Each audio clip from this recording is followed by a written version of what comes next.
Inilah kisah ketika malaikat Israel menangis saat mencabut nyawa manusia. Suatu hari, Allah Subhanahu wa Ta'ala bertanya kepada malaikat Israel, "Wahai Israel, pernahkah engkau menangis saat mencabut nyawa manusia?" Dengan nada penuh kesedihan, malaikat Israel menjawab, "Pernah, wahai Tuhanku. Aku menangis ketika mencabut nyawa seorang wanita hamil di tengah padang pasir yang sepi. Aku menunggu hingga ia melahirkan bayinya, lalu aku cabut nyawanya sebagaimana perintahmu. Namun bayi itu menangis sendirian di tengah gurun, tanpa ada siapapun di sisinya. Tangisan itu menembus hatiku, dan aku pun menangis karena iba melihatnya." Malaikat Israel terdiam sejenak, lalu melanjutkan, "Aku juga pernah merasa heran saat mencabut nyawa seorang ulama besar.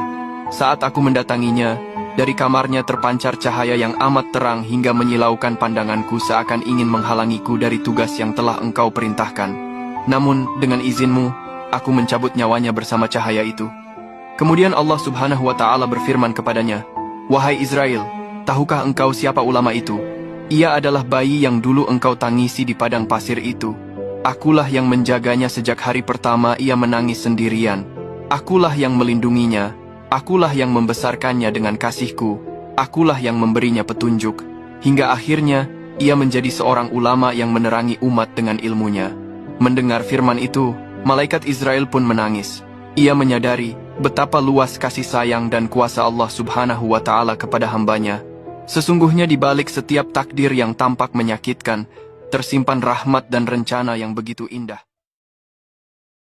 Inilah kisah ketika malaikat Israel menangis saat mencabut nyawa manusia.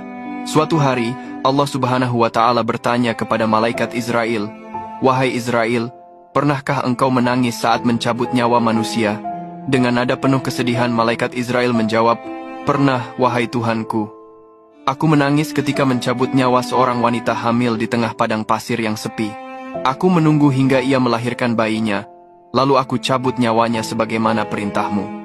Namun bayi itu menangis sendirian di tengah gurun, tanpa ada siapapun di sisinya. Tangisan itu menembus hatiku, dan aku pun menangis karena iba melihatnya." Malaikat Israel terdiam sejenak, lalu melanjutkan, "Aku juga pernah merasa heran saat mencabut nyawa seorang ulama besar.